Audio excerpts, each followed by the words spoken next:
On today's menu of not eating out all January, I'm going to attempt to make some drop biscuits. First, I'm going to melt 4 tablespoons of butter, and the reason why these are drop biscuits is because of the melted butter, and it makes scooping the dough that much easier.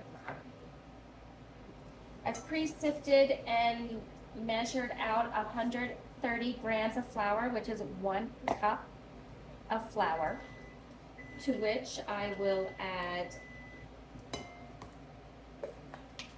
half a tablespoon or 2 teaspoons of baking powder. This is the brand I like to use. 2 teaspoons. Right in.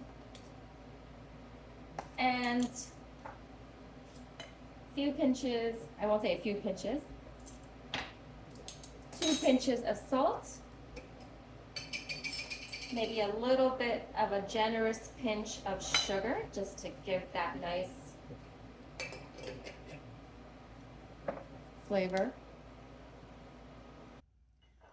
I have my melted 4 tablespoons of butter in here. I melted it in the microwave. It took less than a minute, but after the first 30 seconds, it was slow going. I didn't want it to burn. To that, I'm gonna measure out a half a cup of kefir rather than milk. You can use milk if you have it, preferably whole milk. Don't use skim milk. I'm using kefir in replacement of buttermilk. Mix these 2 together.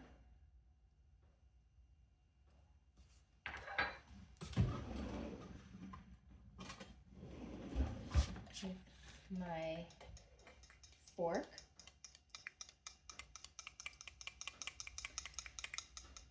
One thing I like about drop biscuits is that your hands don't really have to get dirty with the kneading. I'm going to mix all of this up. I'm going to mix the kefir and butter mixture with the flour and use a rubber spatula. Here we go.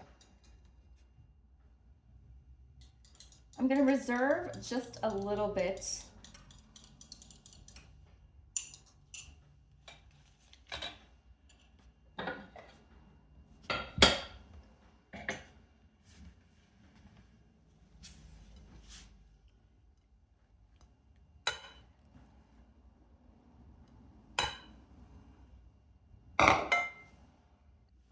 when you're baking biscuits, you don't want to over knead anything or it's going to turn out like hockey pucks. It's going to be very tough.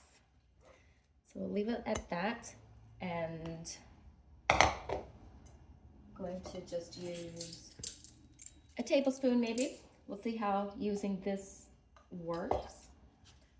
I'm putting it on a lightly greased pan. The convection oven is heating up to 450 degrees Fahrenheit, a very high heat. I'll spoon all of this onto my baking sheet.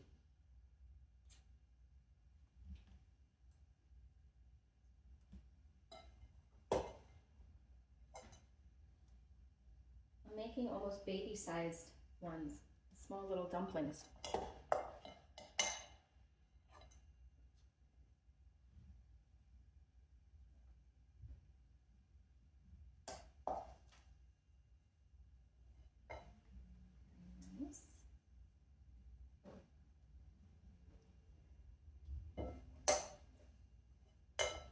Of more.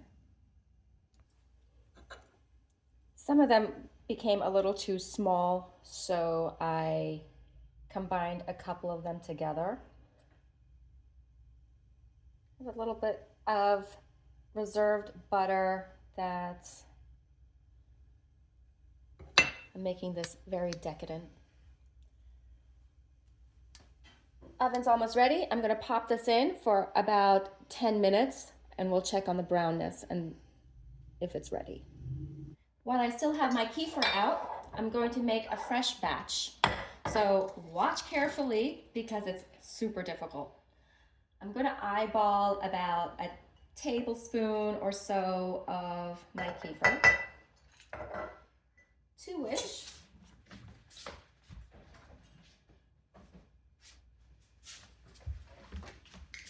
I will pour about a quarter cup.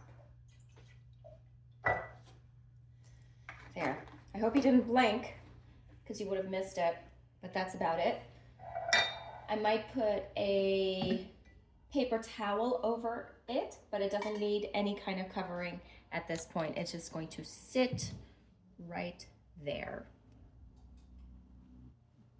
I'll check on it after a day to see how much of it curdled, and that's what kefir is. It's a curdling of milk, so that there is a lot of bacteria in the milk, which is fantastic for your gut microbiome. Very easy to make. It has a lot more of these beneficial bacteria than yogurt, exponentially so. I don't have the numbers in front of me. You can Google that. But extremely healthy. I do recommend having at least a quarter cup a day